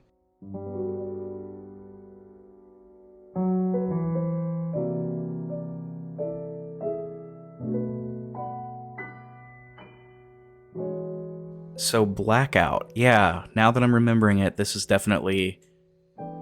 such a cool chapter because it's sort of like the developer is flirting a little bit with the idea of what it would be like to make a different game. And they are showing that they could do it if they wanted to, because I legitimately felt more scared or on edge playing this than I did a lot of the time in The Cat Lady or at Dead of Night. Yeah, no, they do a really great job with the suspense in this level. Basically, it is like the backstage portion of the game on steroids, where you have to use things like the exit sign as your light through like a dark labyrinth. There's red paint. Well, there's blood everywhere. That ends up being red paint, or so we think. But that's how this whole chapter is. What's stuck out to you? I mean, I thought the intro was really great. So the way it starts is, you're in a hallway that's larger than normal, and a blackout happens after you make a significant amount of progress forward. And then the music also cuts out, and there's just red light illuminating the very end of the room. And when you do that, you go through it, then you're sort of going through this repeating array of rooms that turn into a freezer. And then as Ben said, that's where we start to see blood on the floor. Streaks of blood, handprints of blood, doors are shutting behind you. All of a sudden, we're kind of thrust into this horror atmosphere, and everything is dark. We don't have the bright pastels of times past. We are really in the bizarre area that has gone through the looking glass. Absolutely. My favorite part of like the spooky things was actually probably the knife that comes up eventually. There's a knife that a flashlight's casting the shadow of the knife on the wall. And whenever you turn off the light and turn it back on, the knife is gone. Yeah, this section plays a lot with the notion of light and shadow. Ben, you alluded to this. The exit lights at this point, if you haven't figured it out, which if you're playing, you have, they're grabbable. You can grab them. And you have to use that fluorescent light as a makeshift flashlight. And sometimes you have to do it while you're backing up. So like you'll be backing up with that as a flashlight, and something will be illuminated that looks like somebody holding like a knife, or something will be illuminated that looks like somebody peeking through the door, but it's actually just like random contraptions, or it's actually just one of the chess pieces on a table. Mm-hmm. It's really, really well done. There's also there's a dead end where you can find a calendar. It says Monday, murder. Tuesday, murder. Wednesday, murder. Thursday, murder. Friday, murder. Saturday, murder. Sunday, beans. Yep. That's almost certainly going to be the post on Instagram that I use for this episode. The beans. That's that's something that I if you would have told me that that's something that you came up with, I would believe it 100%. I think I would believe it too. Just want a bean feast. It's not until the end of this chapter that we find out that it has all just been red paint the whole time. And it's paint that they've been designing and preparing the level for us with. I found that kind of funny. It's kind of like a Full House moment. Yeah, at the very end. So this whole time you're looking for a generator, and you get to the end and you see your generator that's from IDEA, which is IKEA, but not. And when you turn it on, then yeah, like you said, Ben, it's clearly just they're painting the whole place red. And you see red paint, rollers, scaffolding, all that stuff. One thing that adds to the atmosphere of this is right before, there's a Glenn Pierce tape where he says like, you're here because you feel worthless and because everybody around you is happier and you want that life, and that's why we're here. And then the computer lady comes on, and says you didn't do what you were told, and now you're in a dream within a dream, and it's your fault for making this crucial decision. So this, combined with the atmosphere of the faux horror, if you didn't know any better, you would think that this game is going a very different direction. And that's the thing, though, is they did it so well. It's so short, and it's like it really is just a little wink. It's a little flirtatious, like a little smile out of the corner. But it's so effective. It's like, we could have done this to you. We could have. But instead, we end up in an elevator again, and in my least favorite chapter of the entire game, clones. Oh, yes, clones. The gimmick of this chapter is when you go to click on something to pick it up or interact with it, and this includes the fire alarm, doors, apples, whatever you can think of. It creates a copy, a duplicate. And they get smaller as they go on, which is kind of the trick of this one. You have to make duplicates so you can create a sort of staircase. But yeah, nothing in this chapter felt super satisfying to me. I would agree. You can't grab anything, which I think is frustrating all its own. You literally just need to make a bunch of things to make things happen, which is like fine, you know what I mean? But it's, I don't know. I like the manipulation of other chapters far more, but I kind of like the unraveling that happens in clones, you know what I mean? The continuing deterioration. Yeah, there's a part here that I just rushed through it, but I didn't quite understand. The computer lady tells you that Pierce is submitting all this stuff with grammatical errors to make you feel comfortable, but she has too high standards, so she won't let that through. Yes. And she says something. She's like, I'll just tell you the gist of what they say. I am a real doctor. I went to doctor school. VR was not a mistake. And things like that. Yeah, you will not receive these messages. They would not make sense regardless. And interestingly enough, you can find another tape of Dr. Pierce, and it is just like, it's one of those things where I think if you hear it, you're just involuntarily going to go slack-jawed, because it's him talking, but he has like mixed up the words in each sentence. It's hilarious. It's so funny. I think he ends it, instead of saying good luck, he says luck good, and like it's so, you can tell that they rehearse this because they read it flawlessly. Yeah, I'm trying to find that part just so that I can read it back, because it's, oh yeah, hello, my introductions are redundant. I went to doctor school. VR has never been a bad idea. I can help you, but I also do not know how. Transmission ends. That's what she says whenever she's trying to speak for him. But he says just nonsense. Yeah, this chapter for me is not satisfying. Aside from that part, I didn't really care for this one. Yeah. There's another puzzle where you have to sort of stand at the very, very top of a ledge where there's a button, and down below you have to make duplicates of apples, but there's an industrial fan for some reason that blows the apples into a pit. It's hard. I just felt like I was randomly clicking until it worked. Like I didn't feel like there was any strategy behind it. I agree. I the same thing happened to me. Did not care for this chapter. It's not a bad chapter. It's just like, I get that it has to exist. But right after the apple and the stroke-inducing Pierce tape, the level kind of ends. And what is the next chapter called? The next chapter is Dollhouse. Good old Dollhouse. I loved Dollhouse. This one starts by showing you the relaxation room. And this is another like really subtle humor. Every other hallway and room is barred off and locked, so they're forcing you to go into the relaxation room. Yeah. And that's funny to me. You find another message from Pierce, and he says, you've been absent from our system, but now you're back, so keep doing what you're doing and don't do what you were doing before that. Which is also hilarious. Eventually we find ourselves in a room with, well, you heard the title of the chapter, a dollhouse.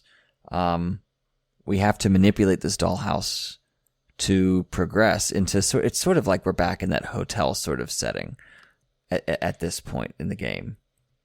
It's a little dollhouse. It's on a table. My thing for making things bigger is just to hold them overhead and then just let them keep dropping until they get gigantic. But whenever we go into this house, Again, you don't want to make the house too big or else you'll be too small and you can't go anywhere. Yeah, it's all about making yourself small enough to... Gosh, is it about making items big enough for you to go through or making you small enough? You know what I mean? It's really trippy. Yeah, so I spoke too soon earlier when I said I didn't like this chapter. I think I didn't like the end of this chapter because this part, I have written, this is so fucking clever. Because that dollhouse that you mentioned, you pick it up and you make it big enough so you can go into it. But at the very end, and you throughout the whole thing, you notice the proportions are weird, right? Because you maybe made the dollhouse a little too big or too small. When you get to the end, when I got to the end, my exit was too small. So I had to take the exit to leave the dollhouse, make it a little bigger, and then go through the whole level again. So in a way, you're kind of assisting in the level design. I thought this was so fucking clever. Yeah, I love this level personally. As much as we could beat the snot out of it, it's a pretty repetitive mechanic. But yeah, no, you are really aiding in the level design. And it's very easy to be too tall or not too small, but it's easy to make yourself disproportionately small to the rest of the room or make yourself way too tall to enter things.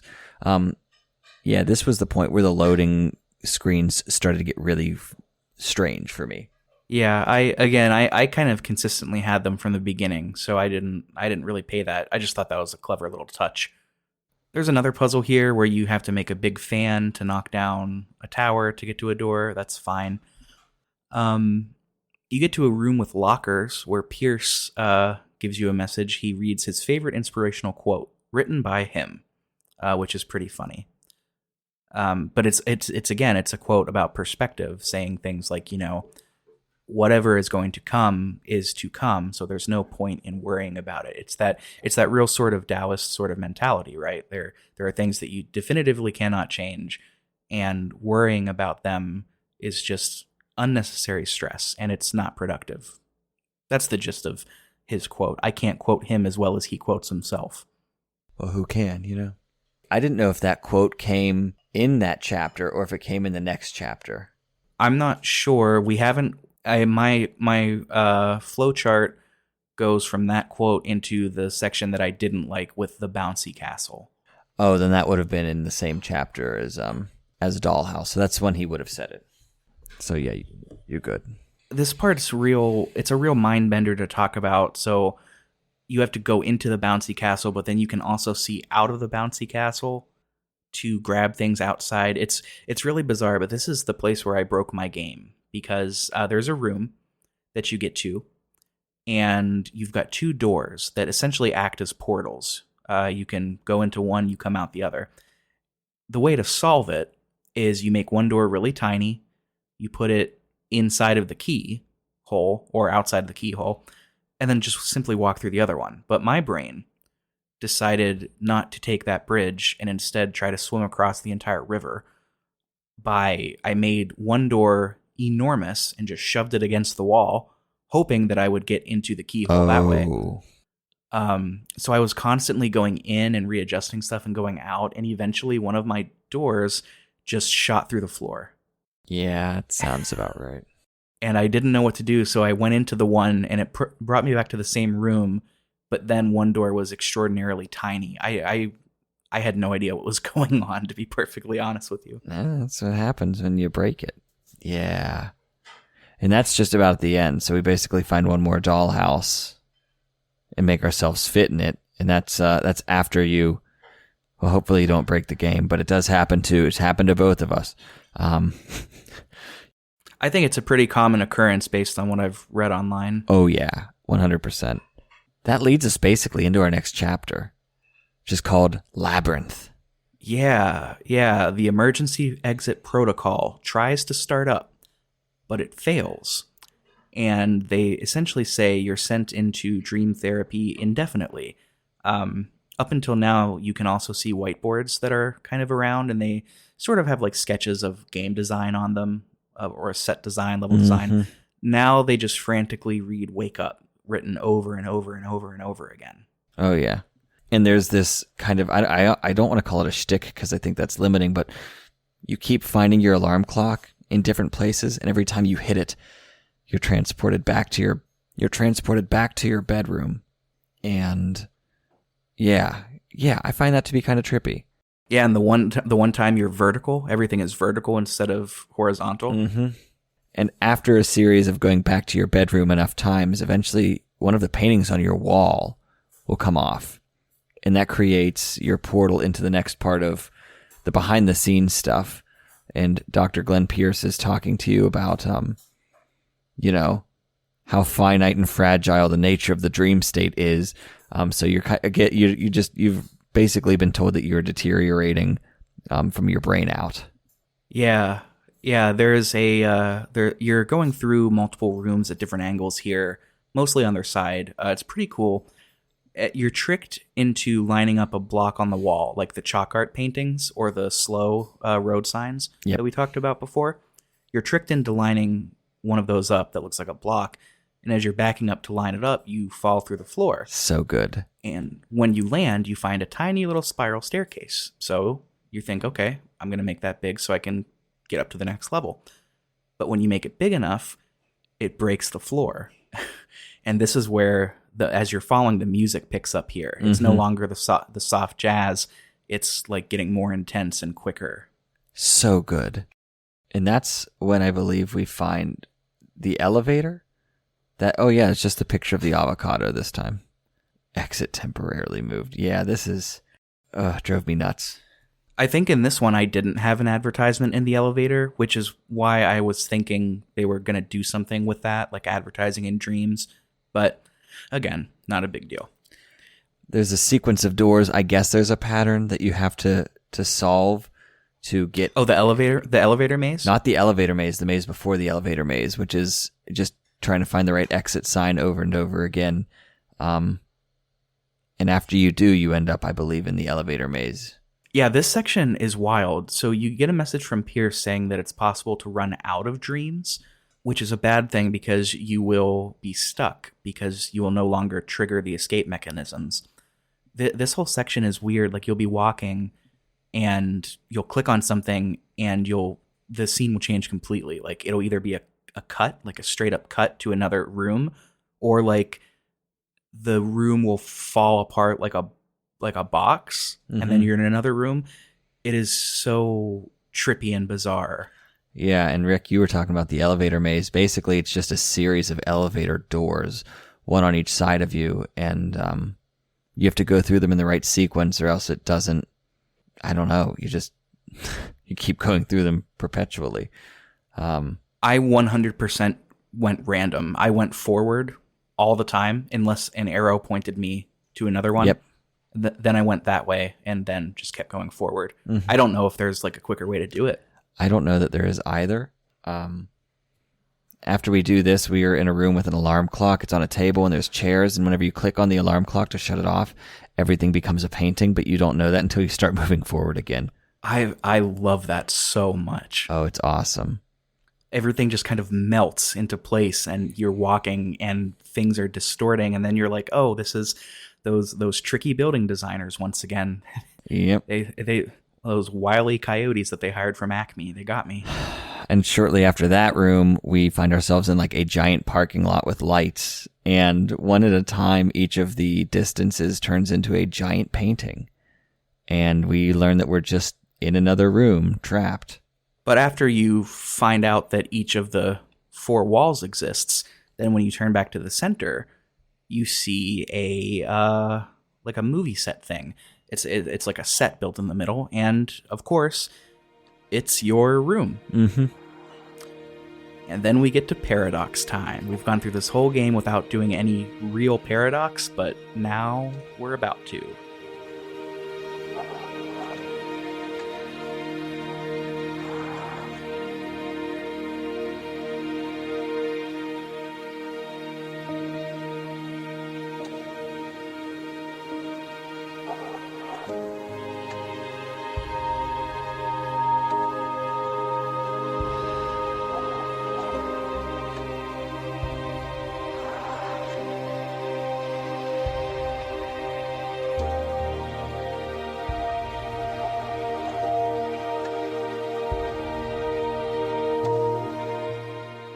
Yeah, that leads us to Chapter 8, known as White Space, and that's Rick, I would love to talk about this, but I also don't want to give too much away because I feel like this is like the big finale. You know what I mean? I want to give it away, but I don't want to give it away. I want them to do it. You want them to work for it. Yeah. You got to earn it. Yeah, no, we'll talk about it, obviously. This is your favorite, right? Yeah, I think at this point, like here to the end of the game is masterful to me. At this point, if you've listened through up to this point of the episode, you maybe got some stuff spoiled, but it'll still be a fun experience. If you have even a little bit of interest in this game at this point, stop the episode and just go play. It'll be so much better for you that way. Agreed. So do you want to talk about like what goes on in this paradox section? Yeah, I'll at least get us started here. So, we've woken up in our bed and now we're just like backstage, like in our bed. And, there's continual warnings about what we're doing. And we find ourselves in this room with this little models of these houses in front of us, like these 4 buildings in a strip mall together. One of them is for Somnosculpt. One of them is for a cafe. I forget what the other 2 are for, but you can hear music on one wall and music on another wall. And when you go to pick up the buildings, you can only move one of them, and it's the Somnosculpt building, which whenever you drop, the ceiling drops like insulation, which gives you the idea that, oh my God, that's the room you're in. Now, you can make yourself small enough. There's a door to the side that goes through that door as well, which is kind of part of the paradoxal bit. But you can actually go in the restaurant Jungle's Cafe if you really want to. Did you end up doing that, Rick? No, I didn't. You can go to Jungle's Cafe by making the door small enough. Yeah, it's cool. What's in there? It's just a restaurant, and like there's like some instruments set up and like tables and everything. It's very funny and kind of it doesn't need to exist, but they made it exist, and I love that. You can pick up the house, and for the first time, there's not a blurry wall, so you can take it through the door that it's supposed to lead you through, and that's when everything breaks. And the cool thing, too, is if you like twist it and turn it while you're looking at the door, you see on the other side of the door that room is twisting and turning. I didn't try that. So that's cool. It's very trippy, and you know immediately that if you go in there, you will meet a paradox, and boy howdy, do you. Reality starts to break down. Please paradox from creating any refrains. Explosive dream overload may result. It's really good. Like everything begins to disintegrate and turn to black and white, and things are melting. And this is where it reminded me of the future SpongeBob episode. Yeah, that's fair. But at this point, you're now traversing through time and space. Sort of. You're going through patches of office and white space. And Pierce starts to let on that he had like an original intent of this whole vision of this whole project involving white space and perception being equated to reality. And he'll say things like, there was endless opportunities, and is it really such a bad idea to be here because theoretically anything is possible, and things like that. So you think that there's still a small subversion into the game's thesis, but you think that you're going to end here, sort of, based on what Pierce is saying. That's what makes it fun, is that it's not just the end. And what's cool, though, is that like it seems to be finite and have its own rules, which we've been breaking and bending through the lab in the dreams. But here we are in this world of everything is basically black and white, as Rick had mentioned.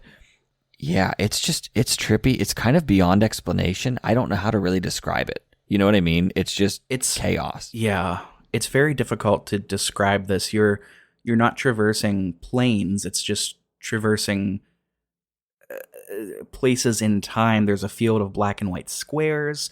You're falling through the floor of black and white squares, and then there's a hallway that's a kaleidoscope. And eventually you fall through the floor and you pull back, and as you're pulling back, the red LEDs of the alarm are there. I'm with you. It's really difficult to put this into words exactly how this is experienced. You really have to play it. I don't want to cop out and say that, but like you have to play it to understand what this level is. It's very strange. Yeah, and after that fall through the floor and the pullback to reveal the alarm clock, you're back in your room. Retrospect, Chapter 9. And this is it. This is where everything is connected. This final section of the game, it just has you walking. You're walking. You're not interacting with anything. You're walking through all the various areas that you've been to. Sometimes you'll get a certain point and you'll just cut to another area. Sometimes it takes longer. But all throughout this, there's a voiceover from Pierce explaining sort of what the true purpose of this is. And I thought, Ben... I wanted to share this too, so please keep going. Yeah, I thought what we could do, instead of reading it, why don't we hear Dr. Pierce read it? I think that's a great idea.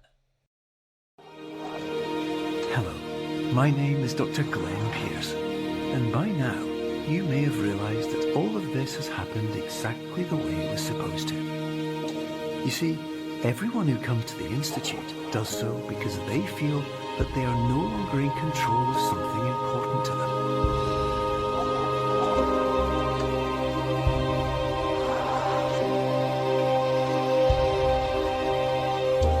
But more often than not, the problem is not that the problems we face can't be solved. The problem is that we become so afraid of failure that we refuse to see our problems from a new perspective. And so, we do the same things again and again and again. And therein, of course, we find exactly the failure we were looking for.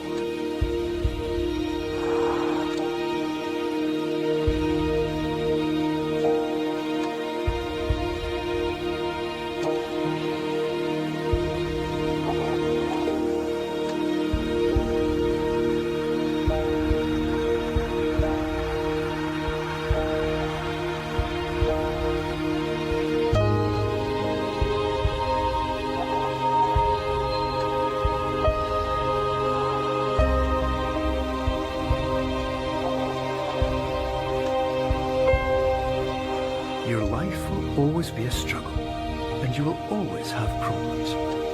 But today, you have the chance to see things differently. Even though it meant facing obstacles that seemed impossible at first, you thought outside the box, and you overcame them. Because you saw things from every angle, you understood them for what they really were. Because you kept moving forward, no matter how far off the path you were told you were headed, or how unexpected it became, you found your way.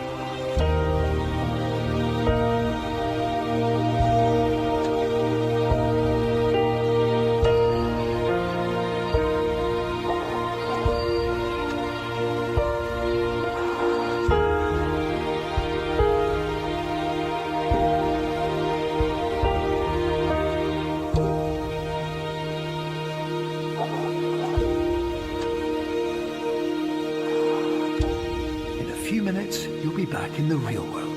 And some part of you will say that none of this was real. So how could it have really meant anything? But just like the power of perspective itself, it will have been as real as you believed it to be. All you've got to do is wake up.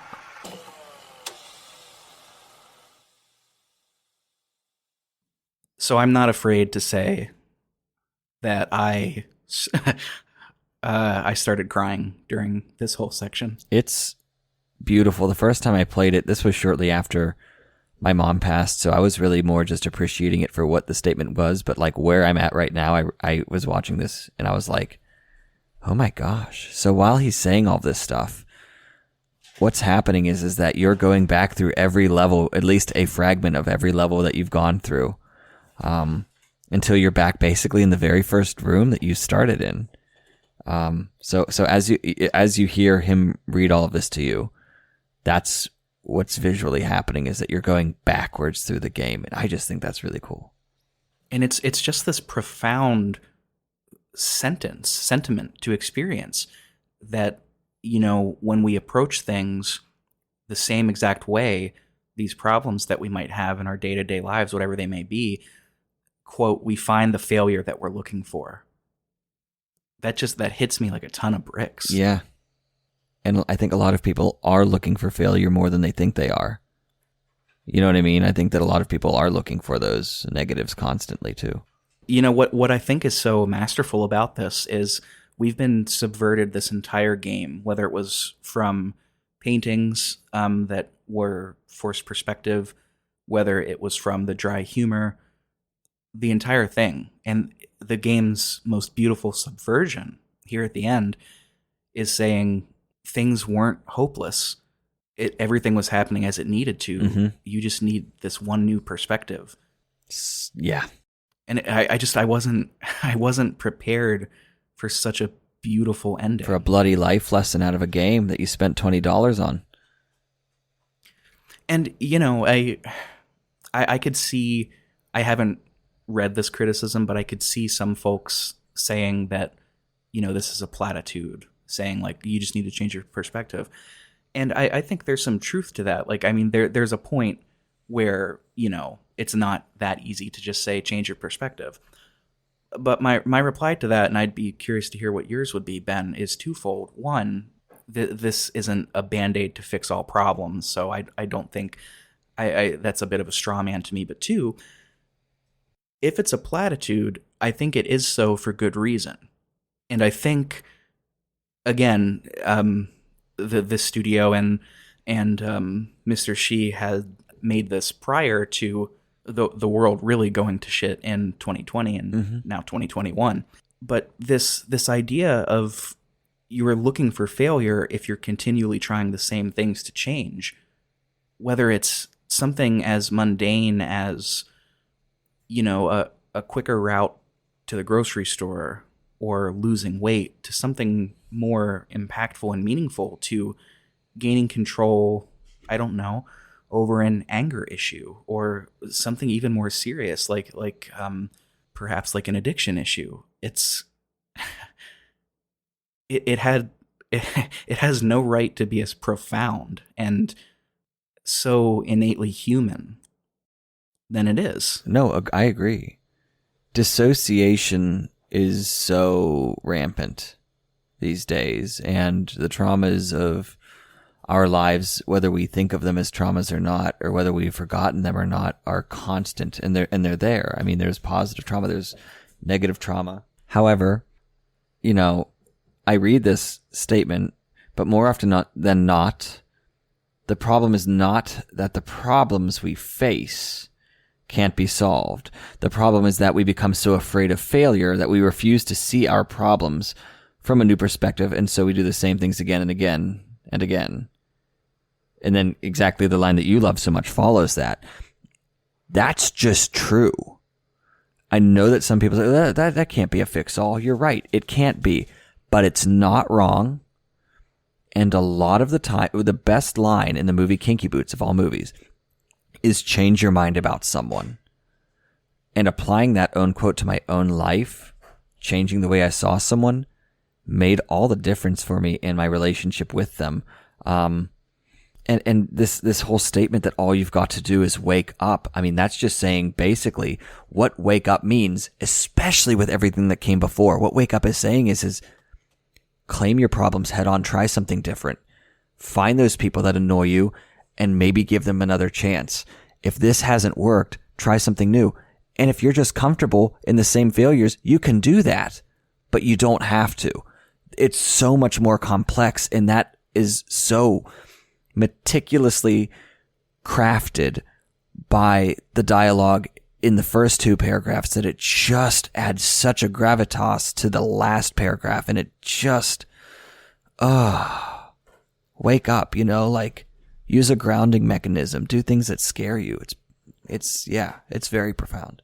And again, I'm glad that you phrased it that way, because what this game certainly isn't saying is to just take a different perspective on everything, right? They're not saying like, oh, you know, your uncle who is super racist and said that January 6th actually had some positivity to it, you know, just look at him in a different way. It's not the thesis of the game. It's not saying that.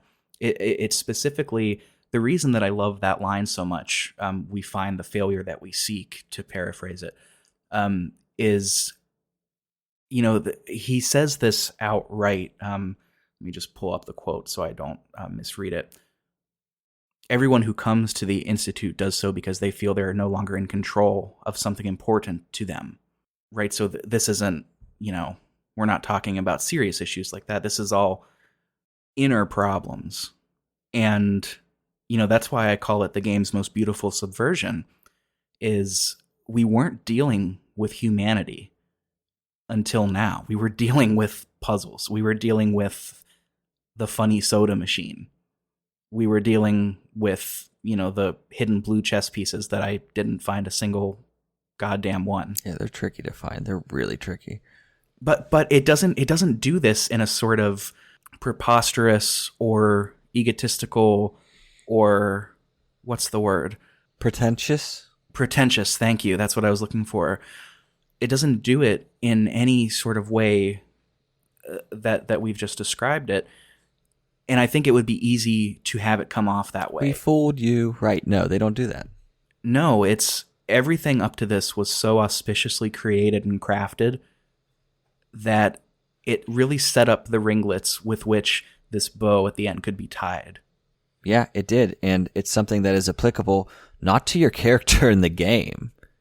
It's talking to you. And yes, your character is in, dream therapy, sure, but everybody has these struggles of different levels and everyone's been through different shit. But this game is saying maybe try changing your mind, but you can't just, you can't stay in this rut. And I mean, you can, but you can also wake up and change the world around you. Yeah. And it begets staying in those ruts, just begets misery. We find that failure because we keep trying the same things, and that makes us feel like we're not in control. That, to go back to the beginning of the game, that makes us feel like everybody around us are more adjusted and happier, and we don't have that. One of my rules for living is that you don't have the right to complain about something unless you've tried. Tried to what? Tried. Unless you've tried to do something, unless you've tried to change it. Because I think that's what he's saying is that what I'm hearing from the failures line especially is that that's what people do, right? They're like, oh, I've been working at the same place for 12 years and nothing's changed. Okay. And that's fine if that's what you want to do, but what are you going to do? And I don't remember what episode this was on, or perhaps it was on my other podcast that I created as a sort of testing ground as to whether podcasts were right for me. But this really resonates with something that I think about relatively frequently, not every day, but relatively frequently, that you brought into my life via a book called The Tao of Pooh, written by Benjamin Hoff, this principle of Wu Wei. That is to say, to simplify it to a sentence, you can't put a square peg through a round hole. At a certain point, things are what they are. And at that point, once you realize that and accept that that is true, your options then become, how do I handle things as they are? The vinegar tasters, right? The vinegar tasters, precisely. The tree that's grown crooked is not going to be cut down and turned into a table. The rock on the side of the mountain is always just going to be that. It's cool. The uncarved block. Mm-hmm. Man. Good stuff. It's heavy. It's good stuff. It's heavy stuff. It's good stuff. Blossom Elizabeth is good stuff. That, for those that don't know, that is Ben's dog. Hi, little lady. Her name is Blossom. Hello. And She says she would like to be on the podcast. Come here. Would you like to say hello? What a good doggy. Yay. Say hello. Yay. But I don't know. I think that about wraps it up. Do you think? The state of humanity is exactly as it is supposed to be, so I can't tell if that's predestination BS or what, so I don't know. That does it for Superliminal. Great game. Definite buy. Especially if it goes on sale here pretty soon with Steam's end of the year sale. Buy it. Yeah. And now, just to kind of close out our episodes in the way that we like to do, first of all, thank you for sticking around. We really appreciate you. This is why we do it. If you want to get in contact with us, you can do so by what is almost good old-fashioned at this point, email at pixelprojectradio@gmail.com. You can use the Instantgram if you would like. We are Pixel Project Radio Podcast. That is us. On Instantgram. Yep, we're winding down our year. That's where we're going to put all of our announcements, things like that, do our polls. Ben creates really, really good polls, and I'm sure we're going to see more of that. And finally, we've also got a Discord server that you'll see a link to that in the show notes on whatever you listen to this on, Spotify, Podcast Addict, whatever.